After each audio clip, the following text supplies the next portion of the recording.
Ok, listo.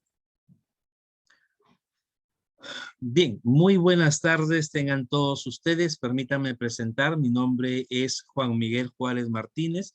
Yo soy doctor en Derecho, egresado de la Universidad Nacional Pedro Ruiz Gallo de Lambayeque. Actualmente trabajo como docente universitario nombrado de la Universidad Nacional José Faustino Sánchez Carrión en la ciudad de Huacho.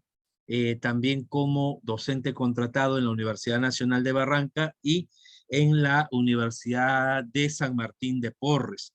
Las cátedras que dicto están relacionadas a la metodología de la investigación, seminario de tesis, derecho penal, tanto parte general como parte especial.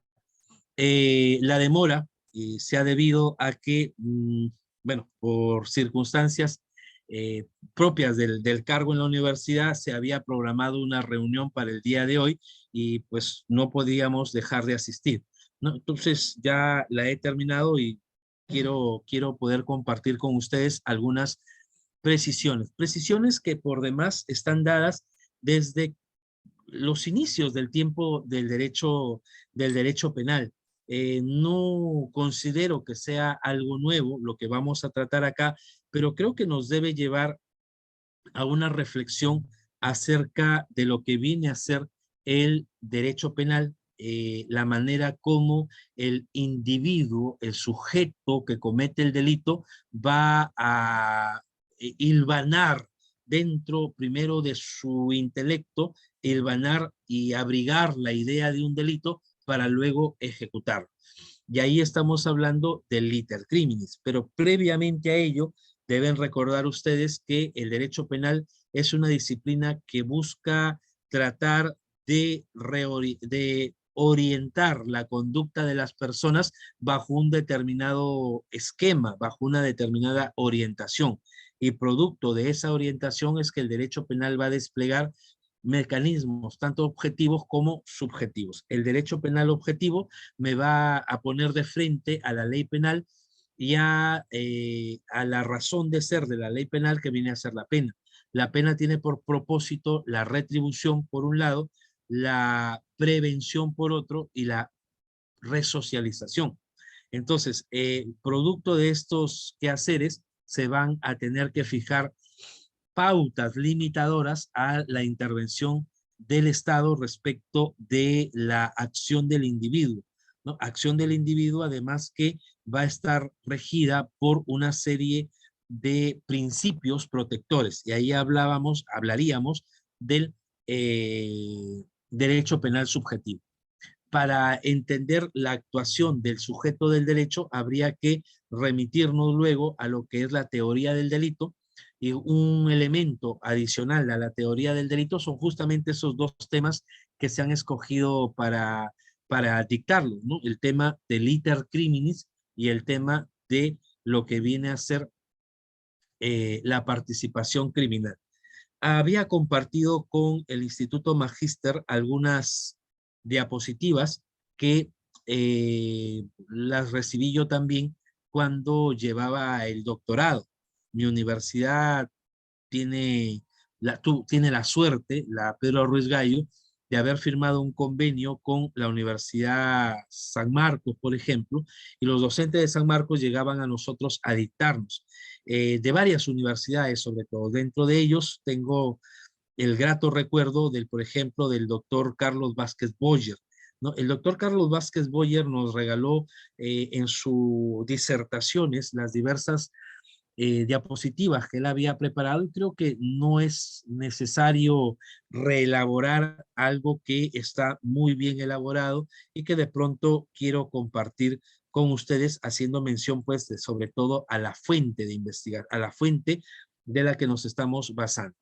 Entonces, debemos empezar diciendo que el iter criminis viene a ser el camino que se sigue para la concreción de un determinado delito. Vamos a ver. Vamos a compartir la pantalla.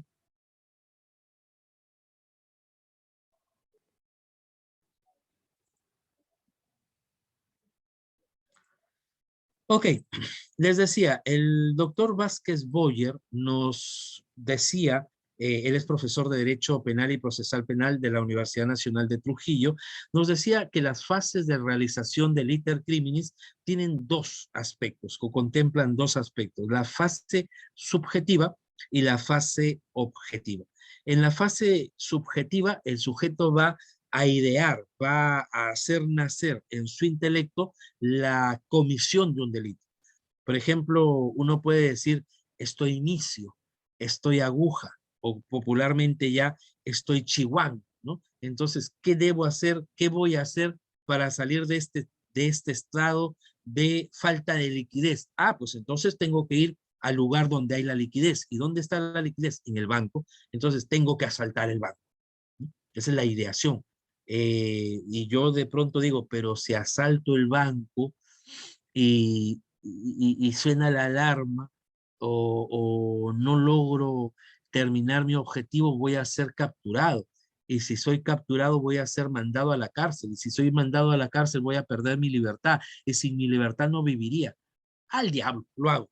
Entonces tomo una decisión, la resolución de hacerlo o no hacerlo. Esa es la parte subjetiva que tiene el sujeto, ¿no? Decidir realizar una determinada actuación que previamente ha deliberado en torno a los pros y en torno a los contras. El angelito blanco que me dice no lo hagas, el angelito negro que me dice hazlo. Total, nadie te va a detener, nadie te va a poder quitar esta emoción que vas a hacer. Pues decido por uno u otro aspecto. Luego vienen ya los actos preparatorios, es decir, todas las acciones destinadas a ejecutar, ya a concretizar el delito que he hecho nacer en mi mente.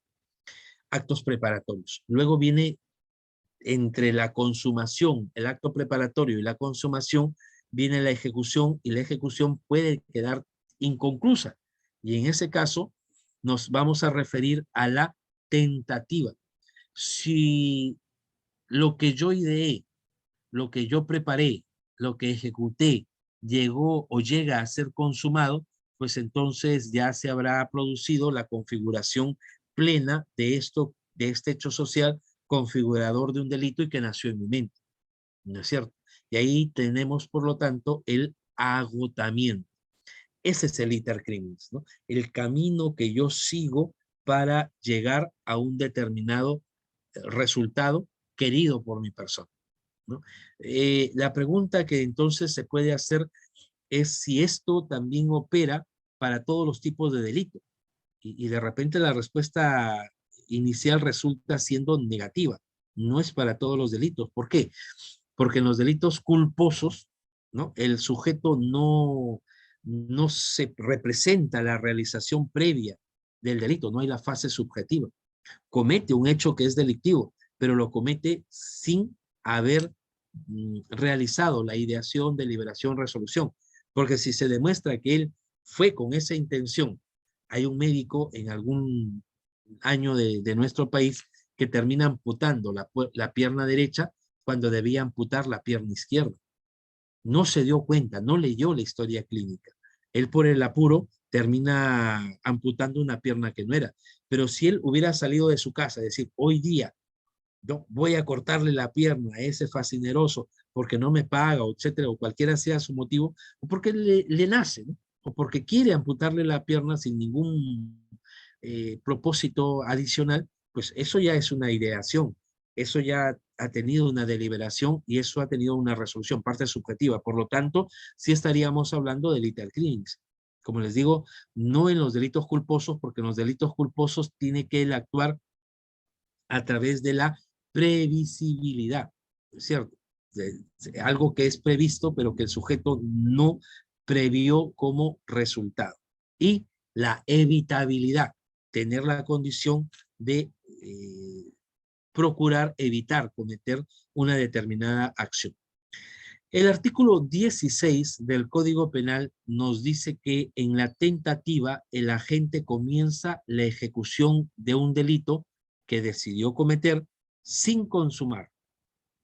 el juez reprimirá la tentativa disminuyendo prudencialmente la pena. Eh, yo puedo, yo puedo tener en la mano, porque es mi acto preparatorio, quiero lesionar a alguien y lo quiero lesionar con una piedra. Entonces, ya decidí, ya deliberé, ya estoy actuando, tomo la piedra como acto preparatorio, ya la tengo en la mano y en el momento en que se la voy a tirar a la persona a quien quiero que le caiga la piedra, alguien me empuja la mano y me desvía, ¿no? Entonces, el resultado no se ejecuta, no se llega a consumar por la intervención de una tercera persona. O yo mismo decido que el acto no llegue a surtir los efectos determinados. Entonces, no siempre todo despliegue de una acción va a terminar con la concretización, la concreción del hecho delictivo. De los actos ejecutivos no consumativos, hay teorías que explican esta eh, actuación. Ahí tenemos, por ejemplo, lo relacionado al fundamento de punición. Las teorías subjetivas. ¿Qué nos dicen? A la hora de punir la tentativa, lo decisivo es la voluntad delictiva o la peligrosidad del autor. O sea, si bien es cierto, no le dio, pero tenía la intención de dar, ¿no? Entonces, esa es la intención la que debe primar para poder castigar la conducta, más allá de que el resultado se haya producido o no. Claro, pero eso va a chocar con el aspecto que señala que el derecho penal es un derecho penal de resultado.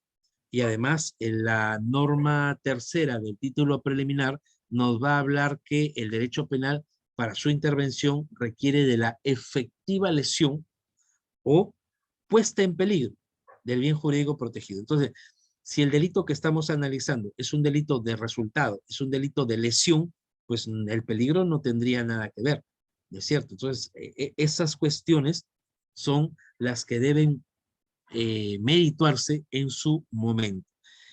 Ejemplo, el Código Penal de Argentina, en su artículo 44, dice lo siguiente: toda tentativa se pune, incluso la tentativa inidónea, en esta teoría, ¿no? Si el delito fuera imposible, la pena se disminuirá en la mitad y podrá reducírsela al mínimo legal o exigirse de ella, según el grado de peligrosidad revelada por el delincuente. No excluye la responsabilidad al no haberse realizado el delito, la acción, perdón, consumativa, sino lo disminuye, ¿no? Un delito puede ser que por el medio empleado no sea posible de realizar. Alguien, en términos coloquiales, dice, estoy deprimido y por lo tanto me cortaré las venas con un papel higiénico, ¿no? Con la hoja de un papel higiénico. Primero que no vas a lograr eso, es imposible por el medio empleado, resulta siendo imposible que vayas a obtener un resultado.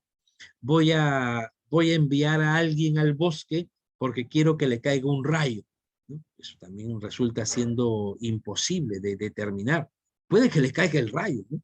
Por X razones puede que le caiga el rayo, pero no va no va a ser imputable a título de la cadena delictiva. Sin embargo, las teorías subjetivas dicen que hay que tener en cuenta no el resultado, sino la voluntad delictiva.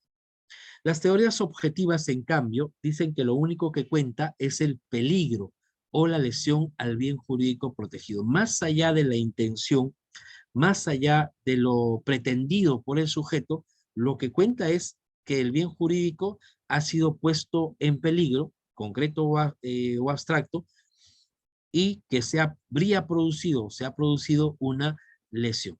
Se distingue claramente entre actos preparatorios y tentativa. Se diferencia la tentativa inidónea de la tentativa idónea. Vamos a hablar un poco más al respecto más adelante, pero hay que tener en cuenta que el resultado está en función, como dice el Código Penal, en función a la efectiva lesión. El derecho penal solamente va a intervenir cuando haya un bien jurídico lesionado o expresamente un tipo penal que regule que el bien jurídico ha sido puesto en peligro. Además de eso, tenemos las teorías mixtas que señalan que los criterios fundantes son de orden subjetivo y objetivo al mismo tiempo, pero sobre todo normativos o de necesidad de protección del orden legal. Los elementos subjetivos o criterios subjetivos vulneran la función de garantía del derecho penal. ¿Cuál es la función de garantía del derecho penal? La efectiva protección de bienes jurídicos protegidos, tutelados. Esa es su función. Y producto de esa función va a lograr una finalidad, y la finalidad es garantizar la convivencia social y pacífica. ¿Ya? Entonces, el derecho subjetivo o los criterios subjetivos van a vulnerar todas estas fundamentaciones, pues facilitan la aplicación de principios puramente preventivos. Los criterios objetivos restringen excesivamente la protección penal de los bienes jurídicos más importantes de ataques más graves. Entonces, si bien es cierto, hay que accionar al derecho penal para la protección de bienes jurídicos, pues esta protección debe darse de acuerdo a la importancia que tenga el bien jurídico. Cuanto más grave sea el atentado contra el bien jurídico, cuanto más será la intervención por parte del derecho penal. Ah, para entender entonces a la tentativa, debemos encontrar cuáles son o conocer cuáles son sus elementos. La teoría mayoritaria, entre ellos Mir Puig, por ejemplo, nos dicen que son dos los elementos, tanto el elemento subjetivo como el elemento objetivo. La voluntad de realización de un delito. Eso es lo que debe contar, teoría subjetiva, pero también el inicio de la realización del delito. Entonces, ¿cuándo inicia a realizarse el delito? Cuando ya tengo todo, ¿no? Y al momento de ya tener todo, empiezo el acto final de la ejecución. La ausencia de desistimiento, no debe haber desistimiento, y tampoco un tema de arrepentimiento, aunque dependerá del tipo penal. Dependerá del tipo penal, pues para poder determinar el quantum de pena, a veces se requiere un tipo de arrepentimiento. El caso, por ejemplo, de la emoción violenta, del delito de homicidio por emoción violenta, ¿no? Lucho Barrios nos dice en su tema, señor abogado, no quiero defensa, prefiero morir. Yo la he matado porque se ha burlado de mi amor sincero delante de Dios, ¿no? Déjeme tranquilo, señor abogado, que quiero pagar mi pena. Arrepentido estoy. Mientras que Iván Cruz dice, ¿no? Iván Cruz dice, un domingo 7, qué día tan perro. Cada que me acuerdo, vergüenza me da. Ella era mi dicha, era mi todo, ¿no? Pero además dice, la culpable es ella. Ella me engañó, ¿no? Basta la vergüenza para pagar lo que yo he hecho. No me arrepiento, pero basta la vergüenza para yo ya ser salvo de ese delito. Y si hay que pagar, Dios es el juez legal, dice, ¿no? No aquí los hombres. Entonces, de pronto, la pregunta que se pone en la dogmática penal es si para configurar el delito de emoción violenta, que trae una pena mucho más benigna que cualquier otro delito cometido contra la vida humana de la persona, pues de pronto resulta ser necesario un tema mínimo de arrepentimiento. Eh, la teoría que hablan sobre los inicios de la ejecución, o los inicios sobre, teorías sobre el inicio de los actos ejecutivos, teoría puramente subjetiva. El momento de la tentativa es aquel en el que el sujeto considera que ha realizado el momento más importante de su plan criminal, soltar la piedra. Esa es la parte más importante, porque el soltar la piedra va a generar la causación de un resultado que él está buscando, que él está esperando, ¿no? Teoría subjetiva. Mientras que la teoría objetiva o formal se está en tentativa cuando el sujeto empieza a realizar la acción típica. Esto es, cuando empieza a realizar el verbo rector del respectivo tipo penal. Así, por ejemplo, cuando se empieza a matar, se empieza a robar, se empieza a violar. Entonces, eh, debemos mirar al tipo penal para poder tener claro en qué momento va a empezar la realización del delito. Eh,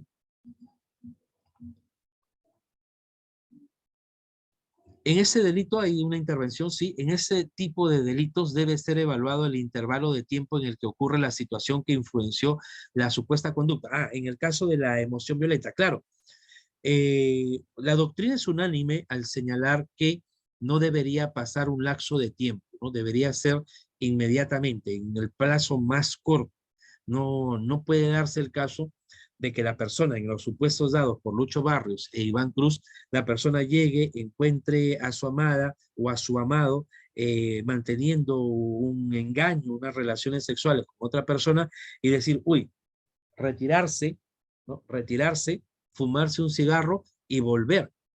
Ahí ya no estaríamos hablando de la emoción violenta que rompe los frenos inhibitorios, si ya no estaríamos hablando justamente del intercrimis, ¿no? Porque ya tiene tiempo para pensar, ya tiene tiempo para idear, para deliberar y para decidir, ¿es cierto? Incluso tiene tiempo para poder establecer qué es lo que va a necesitar, porque justamente allí, en estas dos canciones dice, tomé del ropero, ¿no? Tomé del ropero un arma de fuego y la acribillé. Pero si hubiera salido a fumarse el cigarro, a pensar dónde estaba el arma, cómo la iba a matar, eso ya es claramente un delito culposo, no, perdón, doloso, ¿no? De ejecución distinta. Ya no estaríamos ante esa figura. Se está en tentativa, por lo tanto, vuelvo a decir, cuando el sujeto empieza a realizar la acción típica, quiere matar y mata, ¿no? Empieza al momento de matar. Si es por estrangulamiento, al momento en el que empieza a estrangular a la persona, ¿cierto? En el momento del retirar el bien de la persona, ya sea mediante violencia o amenaza, en los casos de robo. Teoría objetivo material o del plan concreto del autor. Parte esta teoría de la necesidad de acudir a un criterio material que permita delimitar objetivamente el inicio de aquel campo previo a la consumación que permita hablar ya de comienzo de la acción típica en sentido amplio. Sería igual si mata a su pareja porque le encuentra mensajes de otra persona. Bueno, pero no se olviden que el tipo habla de emoción violenta, ¿no? De una emoción violenta que sea capaz de romper frenos inhibitorios. Un mensaje de texto por lo menos te va a llevar a duda, ¿no? No te va a llevar a ese rompimiento de frenos inhibitorios. En todo caso, el juez va a tener que resolver aquí, este caso, bajo los criterios de la máxima de la experiencia, ¿no? Del hombre promedio.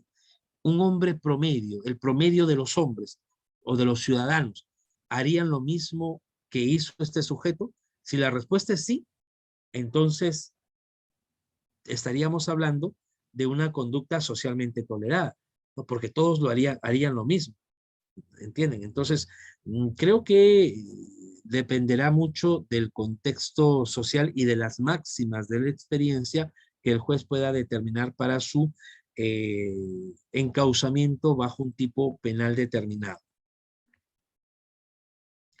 Las teorías han sido muchas, ¿no? Sí, las teorías siempre son muchas que hablan respecto de cómo es que debe desarrollarse, aplicarse un determinado elemento del derecho a un contexto social del delito.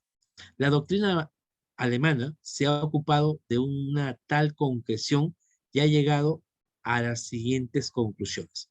Debe considerarse el plan concreto del autor, pero valorándolo desde un prisma objetivo. Como criterios objetivos de valoración del plan concreto del autor se manejan dos criterios: la puesta en peligro inmediata y la inmediatez temporal, ¿no? Tiene que haber. Todo tiene que estar realizado de uno u otro modo.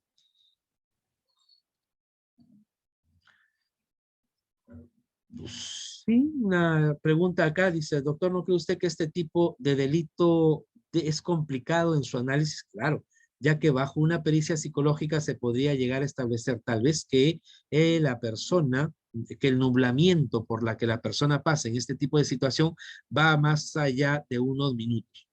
Sí, es cierto, ¿no? Este constructo legal pone al juzgador patrio en la muy noble tarea de encontrar el sentido, ¿no? De esa esa actuación. Y claro, siempre bajo las reglas de los informes periciales.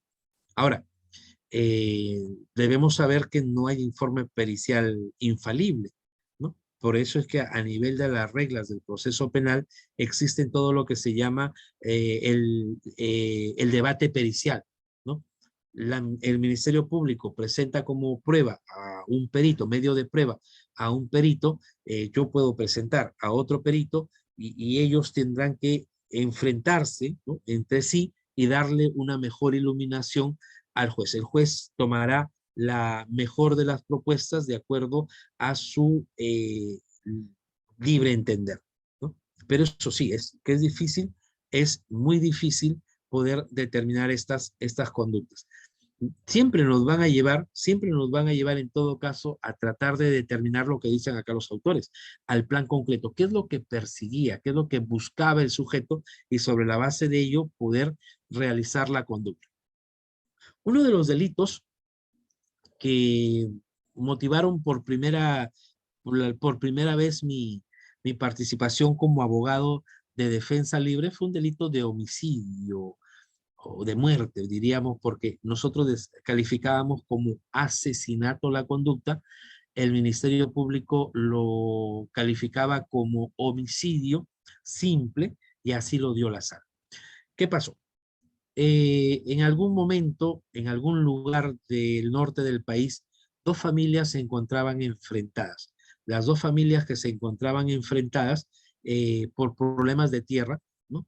Eh, tenían a los hijos enfrentados, ¿no? Si los padres están enfrentados por tierra, los hijos están enfrentados. Entonces resulta que el señor A tenía su terreno y estaba él regando su chacra. Entonces su hijo, en esas circunstancias, siempre su hijo va de su casa del pueblo a la chacra, ¿no? Y debe pasar por la margen de un canal, el Time, en ese tiempo, el canal Time, hasta ahora, el canal Time. Pero en las curvas que da el canal Time se forman ciertas eh, cantidad de bosque, de planta, de plantación. Había un árbol, debajo del árbol cierta maleza, entonces permitía que alguien se pueda esconder. El joven Juan, porque así se llamaba, Juan John Top, como todos los días, con su bicicleta, avanza sin mayor previsión y justamente por la vuelta que daba este recodo del canal, entonces pasa y logra ser impactado con 4 proyectiles de bala, ¿no? Por la espalda. Él iba de frente, entonces alguien sale, espera que avance, está por espalda y por la espalda lo mata.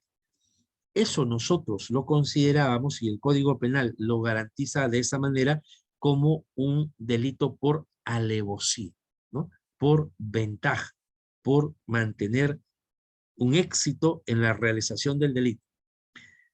Pero la fiscalía determinaba que no, que eso era un delito de homicidio simple, ¿no? Entonces el debate que se ingresó a la sala penal era de si estábamos ante un delito de homicidio calificado por el tema de lo que viene a ser la alevosía, la premeditación, la ventaja, o simplemente si se trataba de un homicidio simple. Las cuestiones no estaban del todo claras, ¿no? Del todo claras, solo se sabía que había una rencilla entre las familias, se sabía que las personas habían visto circunstancialmente al autor del delito en esas inmediaciones y lo habían visto con ropa de calle, ¿no? No con ropa de faena para empezar un trabajo en la chacra, sino para salir a la ciudad.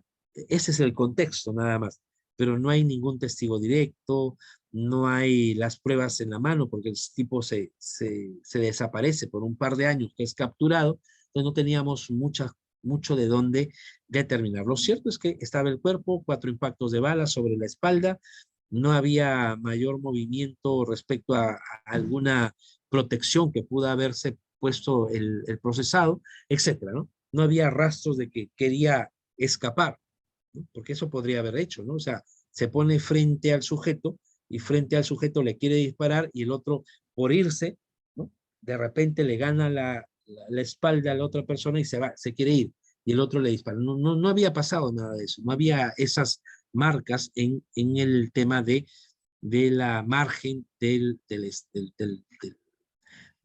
canal, ¿no? Del río. Entonces, ahí lo que planteábamos era cuál era el plan concreto del autor, ¿no? Bajo el tema de no estar con ropa de faena, bajo el tema de esperarlo justo allí donde existía un lugar preciso para un escondite, ¿no? El tema de los impactos sobre la espalda que da a entender la comisión de un delito a traición, ¿no? Entonces, todas esas tenían que partir del plan concreto del autor, ¿no? Y ahí es donde tal vez la fiscalía no puso mayores esfuerzos porque eh, mm, el caso termina siendo condenado por delito de homicidio simple. A esa época le dan, creo, 8 años de pena privativa de la libertad, ¿no? Entonces, plan concreto del autor. Como criterios objetivos, la puesta en peligro inmediata, lo hubo, y la inmediatez temporal. Entre salir del matorral, esperar que pase, había un tiempo muy corto, ¿no? Recuerden ustedes que la idea del delito por engaño, del delito que tiene que ver con la traición, matar a traición, pues requiere una inmediación, más aún en el caso en concreto, porque el sujeto se alejaba cada vez más porque iba en bicicleta, ¿entienden? Entonces, ahí vamos a tener que desarrollar también la teoría del plan concreto. Según Zaffaroni, la teoría del plan concreto, el comienzo de la ejecución del delito no es el comienzo de la acción típica. El comienzo de la ejecución del delito abarca aquellos actos que conforme al plan del autor son inmediatamente anteriores al comienzo de la ejecución de la acción típica. Veíamos una teoría. ¿En qué momento empieza el delito de matar? Cuando se produce el verbo rector, ¿no? Matar. O sea, al momento de haber impactado en la espalda, empieza la acción típica de matar. Pero esa acción típica no corresponde al inicio del delito. El delito inicia ya actos preparatorios, ya está en la zona, ya está escondido, ya está listo, ¿no? Y luego sale. Y cuando ya apunta, ¿no? Y jala del gatillo, ya nada depende de él.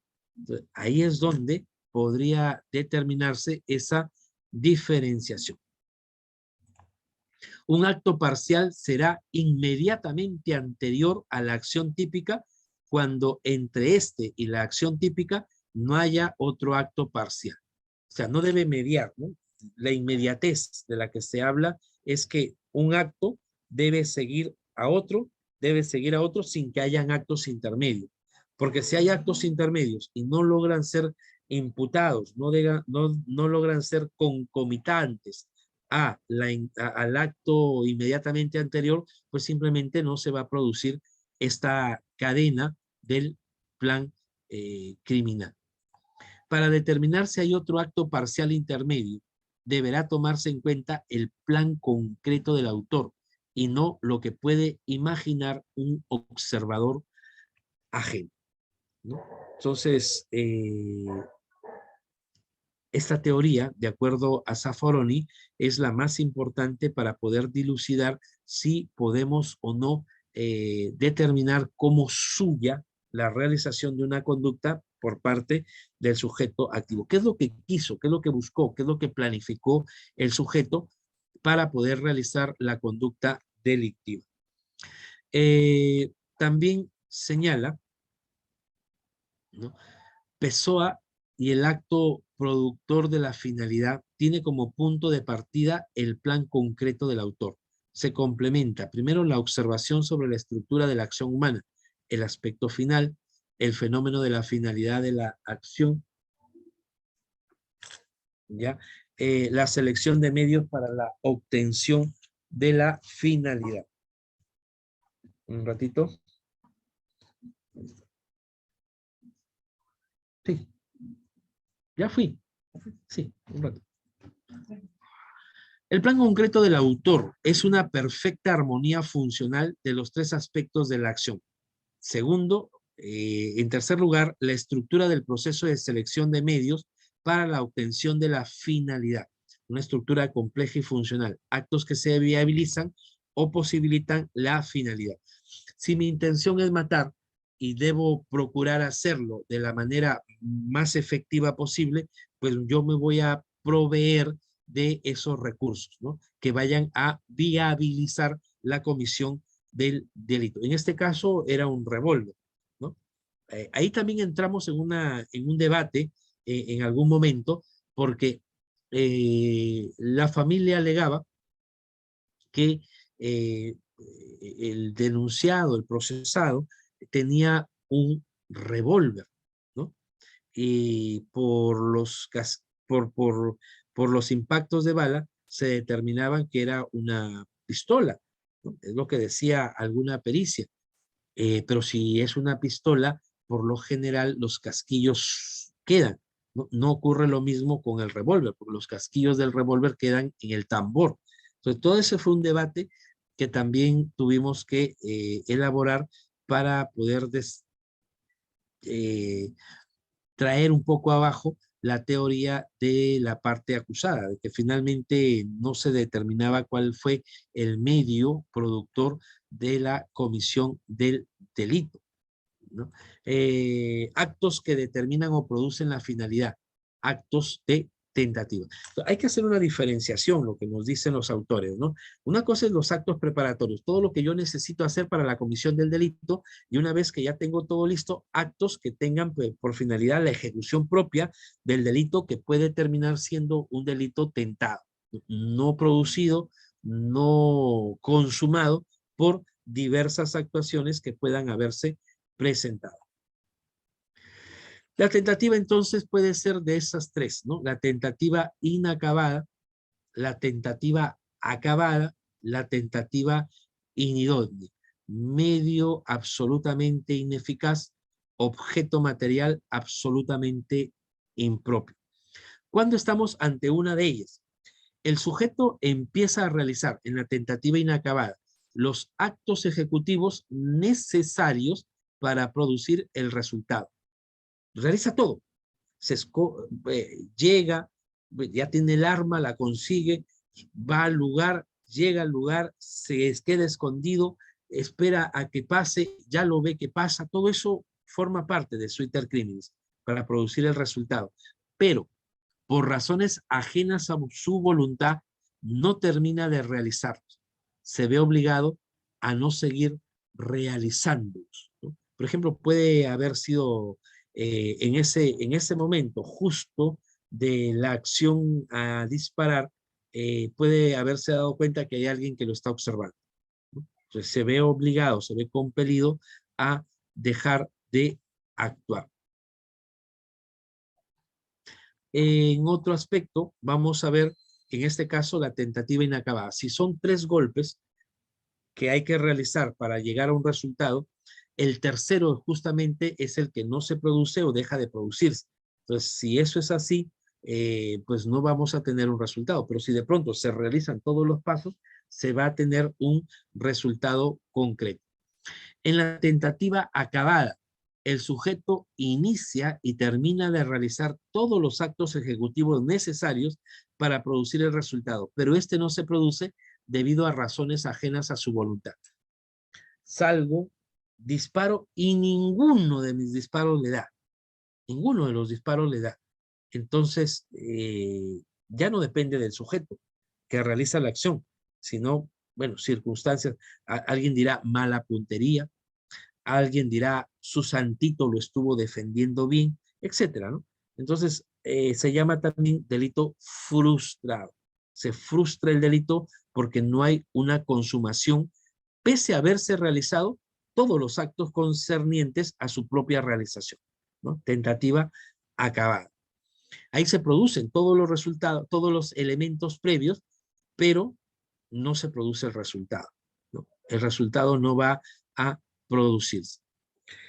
La tentativa inidónea, el sujeto realiza todo lo necesario para producir el resultado pretendido, pero es imposible que éste se produzca debido a la inidoneidad absoluta del medio empleado, ¿no? Vuelvo a decir, perdón. No, un ratito. No, no. Trate de comprar en la esquina. ¿Ya? Impropiedad absoluta del objeto. Es también conocida esta tentativa como delito imposible. Aquí hay varias jurisprudencia al respecto, ¿no? Sobre todo en los delitos de robo. ¿Qué pasa si el arma es de juguete? Yo voy a asaltar a una persona, pero llevo el arma de mi hijo, ¿no? Que es un juguete. ¿Es idóneo el medio empleado? ¿Puedo causar temor? Hay mucha jurisprudencia que ha dicho que no, que el medio es inidóneo y por lo tanto la tentativa resulta ser una tentativa que no va a permitir la ejecución concreta del delito. Otra jurisprudencia, creo yo, mucho más acertada, dice que no. O sea, el tema no está en haber utilizado un instrumento que de por sí es impropio para la comisión del delito, sino que es propio para generar un miedo. Y no reconocer eso es reconocer la contraria, que significa que el sujeto esté en la obligación o en la capacidad de distinguir entre un objeto real como un arma de fuego y un objeto no real como arma de fuego, sino que es un arma de juguete. Y nadie está obligado a eso. Yo no debo estar, yo no estoy en la obligación de que como víctima yo tenga que primero espera, permíteme primero saber si es de verdad o es de mentira para tener miedo. No opera de esa manera en el campo concreto de la actuación. Inidoneidad del medio. Se trata del medio utilizado por el sujeto para producir el delito. El medio será inidóneo cuando por su esencia o naturaleza no es capaz de producir el resultado. Matar con una pistola de juguete o matar con una pistola de fogueo, tampoco. Alguien cuestionaba, y con las pistolas estas de balines, ¿no? ¿Se podría? Muchos dicen que no, que eso va a producir un resultado de lesiones, pero no un resultado de muerte, a no ser que caiga pues en alguna parte crucial o vital que comprometa toda la estructura de la salud de las personas. Medio utilizado, pero que no es capaz, ¿no? Se trata del medio utilizado por el sujeto para producir el delito, pero el medio es inidóneo cuando por su esencia o naturaleza no es capaz de producir el resultado.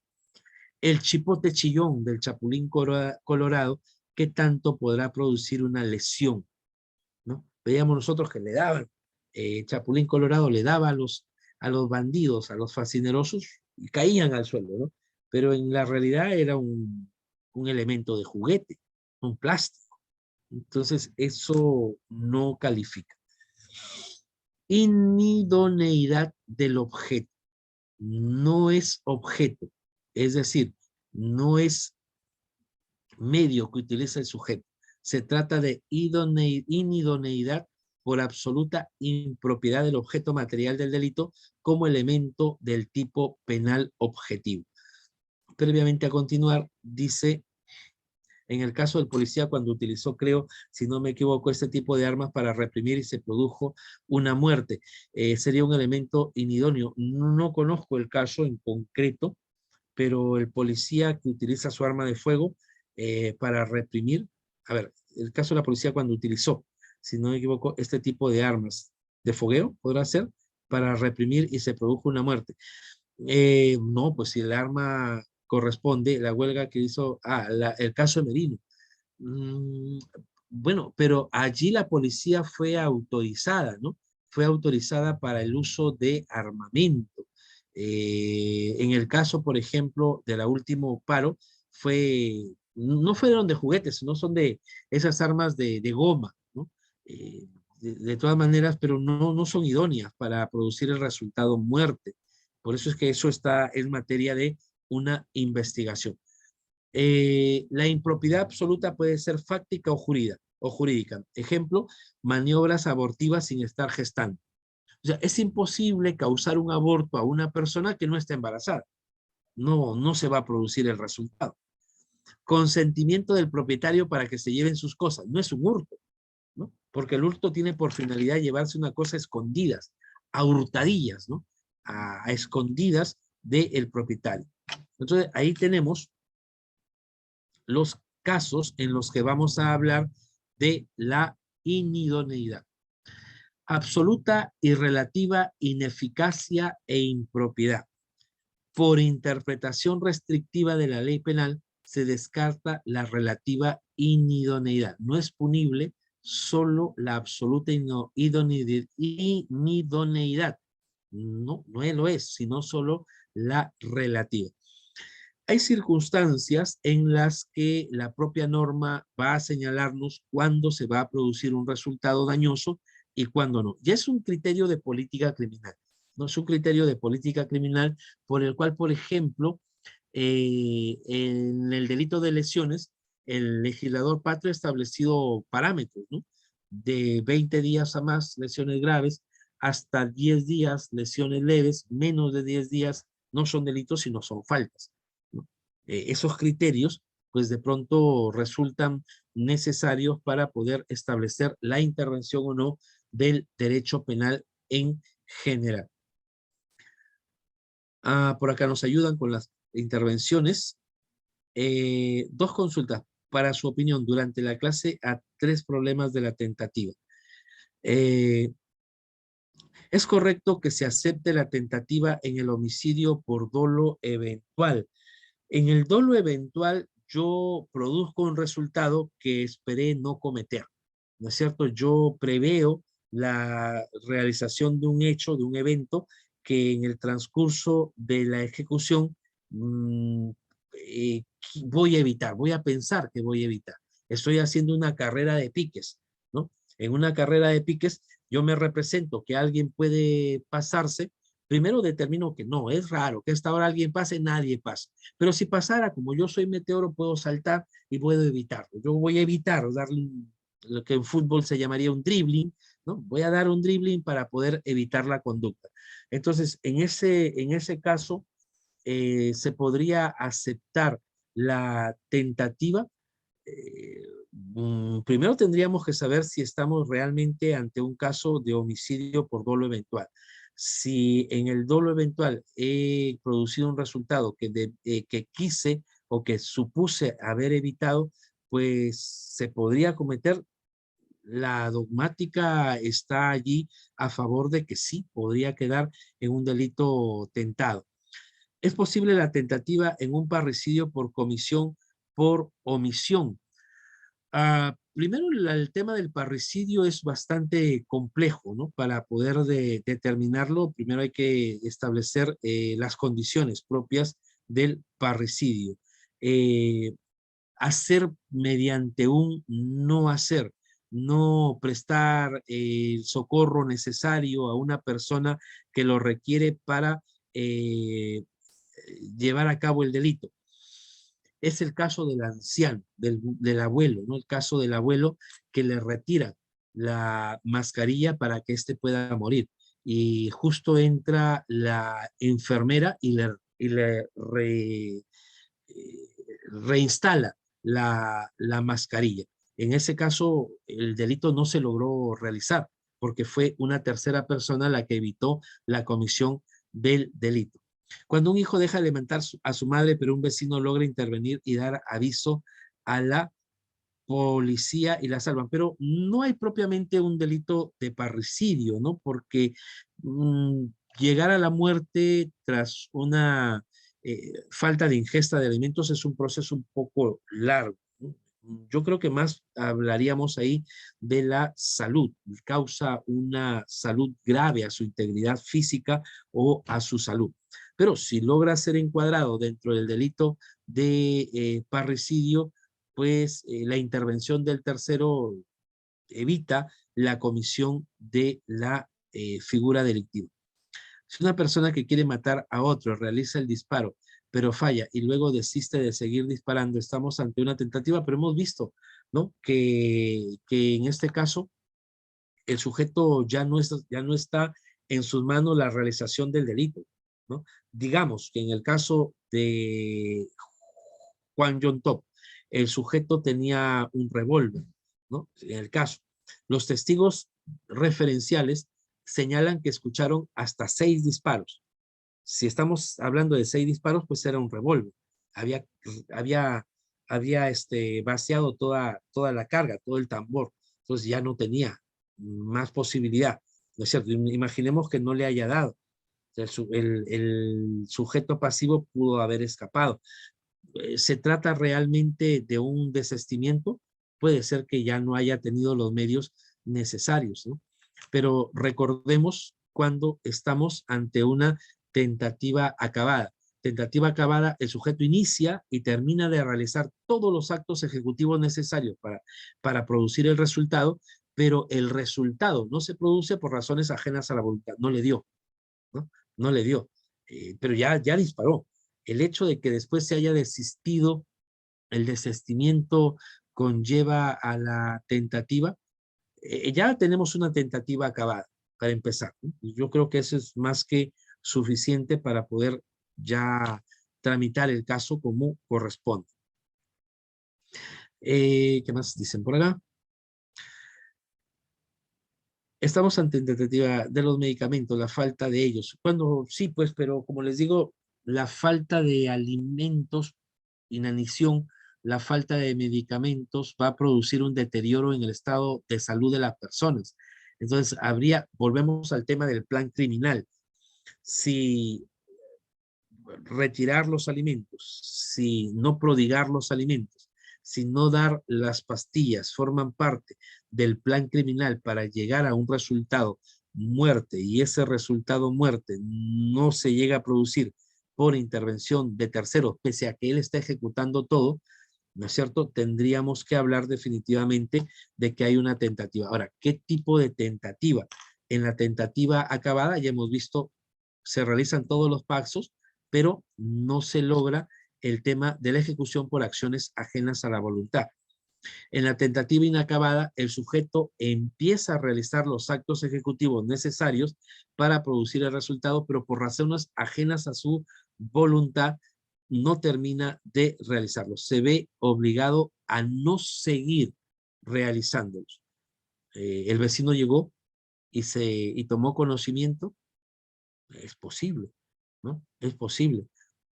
Hoy día me hablaron de una señora vecina que escucha que la mamá le grita al hijo para que coma, ¿no? A un niño de 5 años, 6 años, ¿no? Entonces, dice que en ese momento ella se asoma por el patio, son casas contiguas, ella se asoma por el patio y justo le había retirado el polo y estaba por echarle agua para que aprenda a comer, qué sé yo. Entonces la ve y ya no sigue, ¿no? Estamos ante una tentativa de maltrato familiar, no siguió porque no quiso seguir o porque fue obligada porque ya la estaban viendo. Entonces son actos que se producen al día, al día, al día. Claro, la recomendación más próxima allí es que se presente la denuncia, ¿no? Porque finalmente es la integridad física de un menor.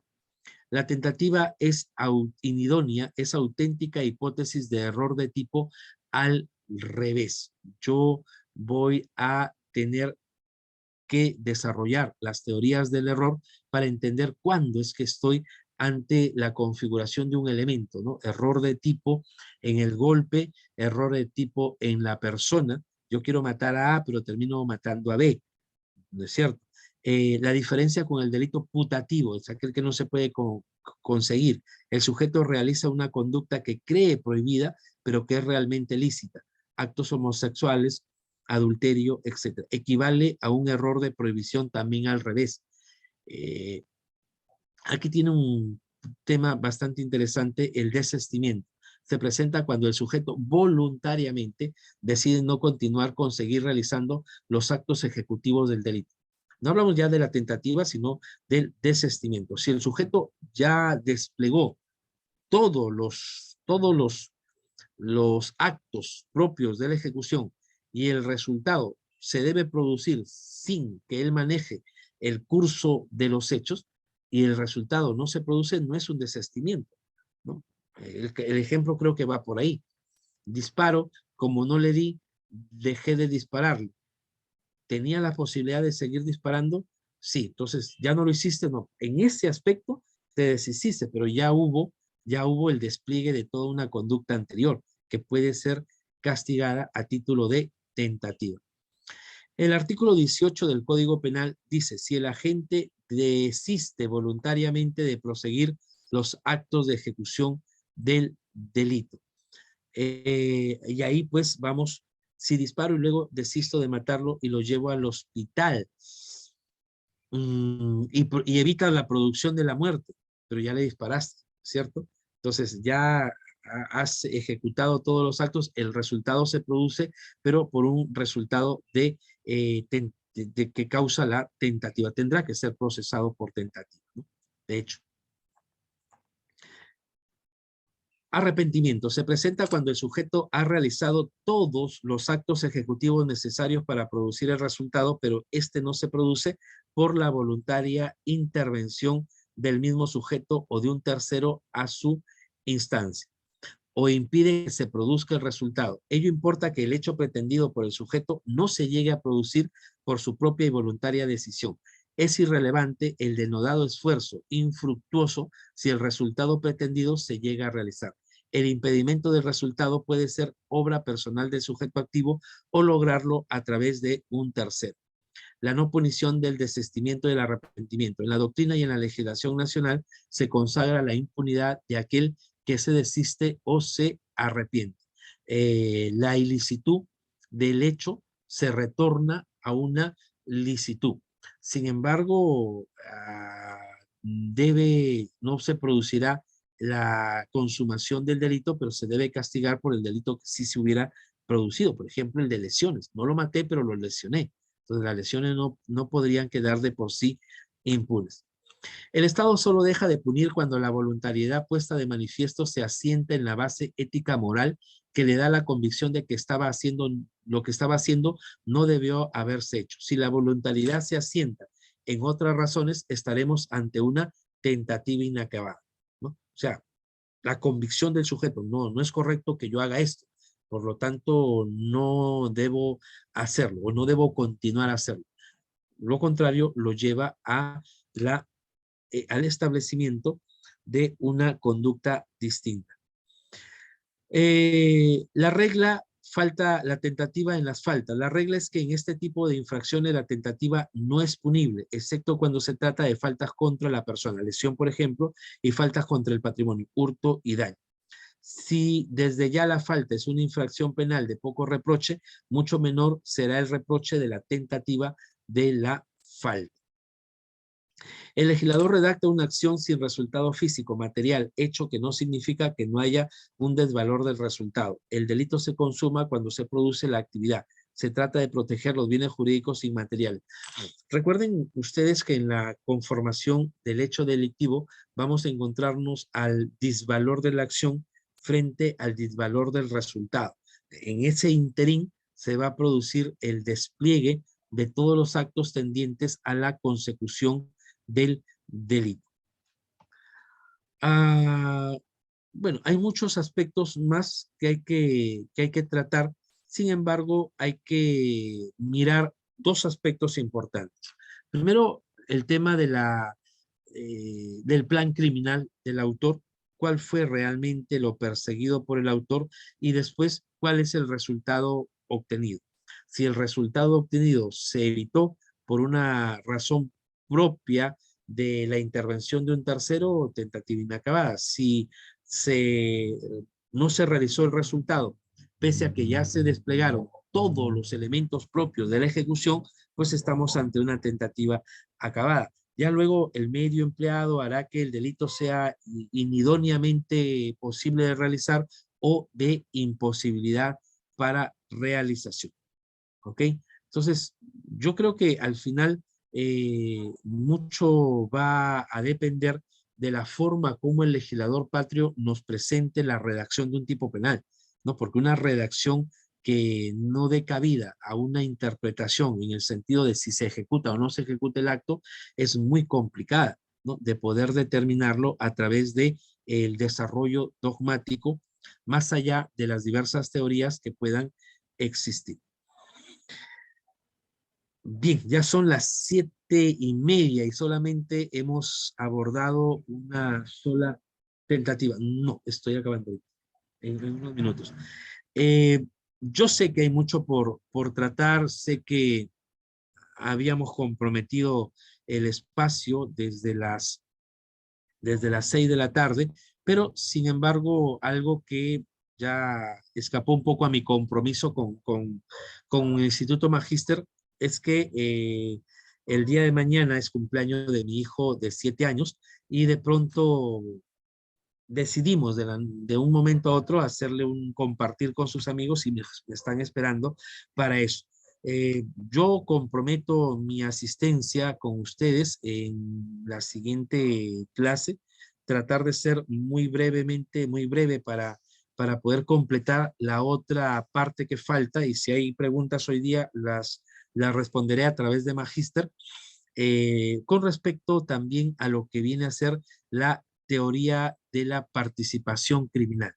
Básicamente aquí nos recurriremos a las enseñanzas del abogado César Nakazaki, donde habla de la cadena, ¿no? Si un hecho, si un delito es la continuación de actos que forman una cadena y yo quito la cadena, por ejemplo, quito de la cadena un eslabón y la cadena se rompe y no continúa, estamos, por ejemplo, ante una participación primaria. Pero si la cadena se quito el eslabón y la cadena ya no continúa, si ya no continúa la cadena, pues estamos ante una participación pues, repito, si yo quito un eslabón de la cadena y la cadena de todas maneras continúa, estamos ante un partícipe secundario. Pero si yo quito el eslabón y el hecho ya no se produce, estamos ante un partícipe primario, ¿no? Y eso tenemos que analizarlo tras analizar la intervención criminal de los sujetos a título de autor, coautor, autor mediato, autor inmediato. ¿Ok? A ver, vamos a ver los mensajes que hay por acá. Yo creo que sí, yo creo que el compromiso en todo caso es a través del Instituto Magíster plantear las preguntas y de alguna manera de repente hago una grabación en el Zoom y poder responderles, ¿no? Poder responderles. Yo quedo muy gratamente satisfecho porque en pocos eventos es que hay tanta participación. No he querido dejarlo al final, pero de pronto me ha gratamente sorprendido la intervención de ustedes. Sí, les voy a pasar las diapositivas. ¿Ya? Magíster, yo quedo agradecido con ustedes, ruego me disculpen por favor, pero no podía dejar de faltar con ustedes, pero tampoco puedo dejar de faltar en la familia, ¿no? Muchas gracias con ustedes y será hasta la otra oportunidad que ya hemos quedado con Magíster. Mi compromiso a responderles sus preguntas. Magíster, por favor, tenga a bien concederme el permiso de retiro y anotar las preguntas para que me las pase al WhatsApp. Sí, está aquí en las diapositivas la bibliografía. Muchas gracias con todos. Ya, yo debo retirarme. Muchas gracias. Gracias.